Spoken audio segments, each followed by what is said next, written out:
What's up, everybody? Welcome back to Easy Call TV's me, the homie B. How's everyone doing? Hey, yo, we got a video of Desiigner speaking on being arrested after exposing himself on a plane. We gonna see what he's talking about. Let's go.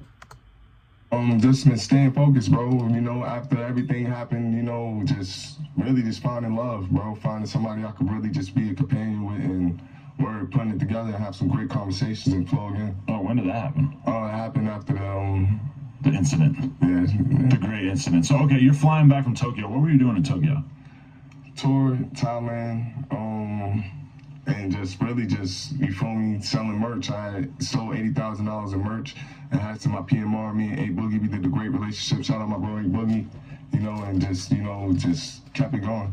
Okay, and so, like, what was going on? Was it a drugs thing, or like, what led to you having this meltdown? Mentally, Adam, I wasn't in the right place. Like, I had a long time to think about this, and it's just like, literally, mentally, I wasn't in the right place. I was just like having so much fun. I was just having so much fun and just like, not controlling myself at the time. So, you know, I came back home though, and I just really just started bettering myself from there. I was just like, yo, it's time to read more, it's time to go on hikes, it's time to work out, it's time to really put myself and build a mental, you know, camp for myself for really just putting it together. I had wound up going to Music Cares, I had wound up going to NAMI, 1-800 numbers, and just building myself from there. But so what, like, because I feel like part of the fascination with the storyline for people and why it went so viral is that people just didn't really understand. So was it like, you thought that it was funny, or was it more something where like you were just fully like tweaked out of your mind and you just didn't know what you were doing? Yeah, didn't know what I was doing. I was fully tweaked out of my mind. This is when I was vegan. I didn't have enough sugars and stuff like that. Yeah, so it was like I was kind of like out of my body. It was an OBE experience, like word. It really wasn't like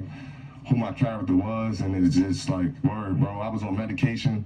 I took medication and word, and just went to sleep on the plane. And so the FBI is waiting for you when you land? Word, for real. And what was that whole process like? Like, what kind of questions were they asking, and how concerned were they? Oh man, they was like, yo, like, why would you do that on a plane? I'm like, out of my body, saying just like wild shit, just like, yo, like, but word, I had to get back home and just get myself together, word, meditate, get myself back together and stuff like that. Excuse me.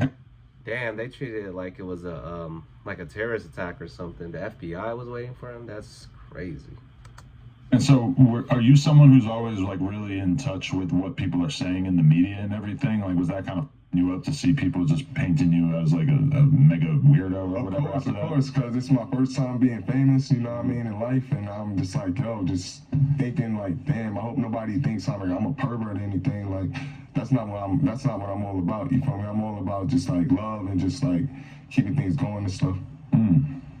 Definitely. So are you like, can you still fly now? Like, what happened with that? Oh, I can still fly. Word. It was just, I had to be medicated. I had to be medicated and be right. But shout out to American Airlines. Shout out to the flight attendant. Thanks for helping me out and word. And I know that might kind of sound weird and stuff, but word, that lady really helped me out. You feel me? Like, it was the whole team. Shout out my whole team. So what, they could have potentially tried to like press for you to be banned from flying, but they didn't really try to like make it that big of an issue? Exactly. Okay. Interesting. And you said she helped you out in terms of like getting you help? Word, like calling you out? Yeah, calling me out, and yeah, they had my team know that I needed help. You know, shout out to Rev, you know, Riverton, man, Scott, Andrew. I appreciate y'all. Alyssa, man, you feel me, Joyce, word, my PR, and everybody else that's helping me out right now. And so, did you actually go to like a therapy or like a treatment center or anything like that? Yes, I went to therapy in the treatment center. So how was it? It was cool. It was cool. Having cool conversations, waking up in the morning, breakfast, and just word, just building from there, bro. Word, and just like just sitting there and just thinking about, you know, how can I explain to the people and apologize, sincerely apologize, and really just didn't want nobody ever to think about me in a negative way like that. And was that your first time being totally away from drugs? And I don't know, were you a drinker as well? Nah. You weren't really a drinker? Yeah, just some here, shots here, you know, Don Julio and stuff like that. But, what was that like, just being in this treatment center and just not getting up or feeling anything like that at all? Was that kind of a disruptive experience at that time? Or it was cool at first, you know what I mean? But, you know, you start thinking about, hey, yo, man, I need the drugs, I need this shit, like, but then you like, oh, this is all clean. I knew at that time, once I was on the plane, I was like, yo, this is my place to really, like, detox and get all this out of my body and really just start off from a fresh start. Definitely. What drugs were you on when you were on the plane? Just out of my body, bro. I tell you, bro, I can't even explain how my body personally feel, you know what I mean? But there was no drugs in your system at all at the time? Like, overdose on shrooms. It's All right, so you were on shrooms at the time? And young, and not really knowing how to really be, like, not being prescribed. Sheesh. Being on a plane and being on shrooms, you're on a whole nother level. Golly. I can only imagine you in the plane just tripping out.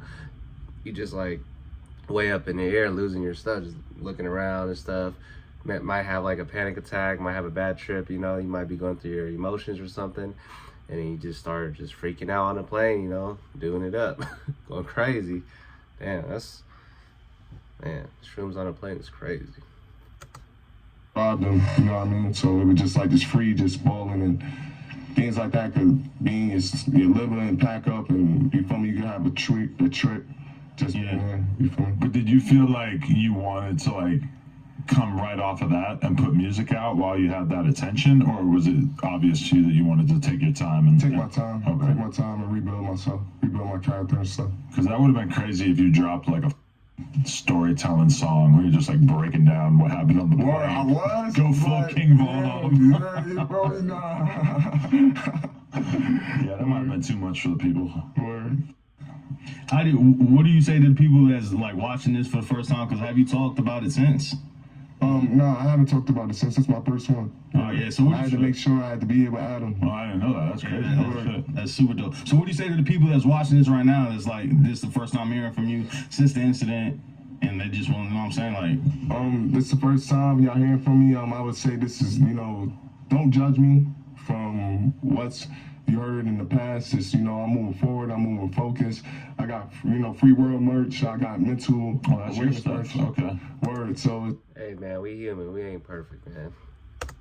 just like, you know, just being mentally aware and being focused and being able to just show my growth of character from here. So you're 100% sober now? 100% sober. What's that like? Life as a sober man versus a guy who's... It's pretty cool. It's pretty cool. Being in the studio creating with a sober mind. It's like, you know, more reading books, more just, you know, just going back to being Sydney, you know, and just wanting to be focused and just, you know, still be student in the game, but extra like cautious and like I'm saying, it's free world, but you could be charged with.